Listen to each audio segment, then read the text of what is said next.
হয় যখন মানুষ আমাদের সত্যকে অস্বীকার করতে থাকেন আর মানুষের মিথ্যে কথাগুলিকে গ্রহণ করেন, তাও আবার অত্যন্ত সহজে।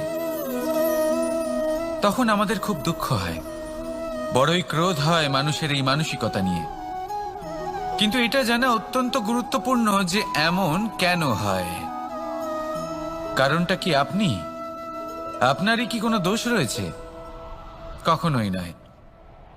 কারণ হলো এটা যে এই যে সত্য, এই সত্যের মূল্য অত্যন্ত অধিক, এতটাই অধিক যে অনেক সময় অনেক ধনী ব্যক্তিও এর মূল্য মেটাতে পারেন না।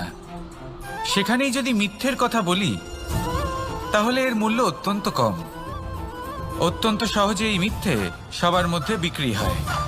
সত্যি বলতে এটা ভাবা আপনার কর্ম নয় যে লোকে কেন আপনাকে বুঝতেই পারেন না, আপনার সত্য কেন বুঝতে পারেন না। আপনার কর্ম হলো আপনার সত্যের সাথে দাঁড়িয়ে থাকা, সেই সত্যের সাথে চলতে থাকা। কারণ সত্য তার কাছেই আসবে যে সত্যকে খুঁজে নিতে চায়। নয়তো বেশিরভাগ মানুষ মিথ্যেকে নিয়েই প্রসন্ন রয়েছেন। আপনি সত্যের সাথে কর্মের পথে অগ্রসর হতে থাকুন। সত্য বেশি দিন লুকোনো থাকে না। সংসারের সম্মুখে এটা অবশ্যই একদিন আসবে, কিন্তু তখনও সেটা মানুষের ওপর সে বিশ্বাস করবে কি করবে না। আপনি কর্ম করতে থাকুন আর আমার সাথে ভালোবেসে বলুন, রাধা রাধা। অনেক সময় এমন হয় যে আমাদের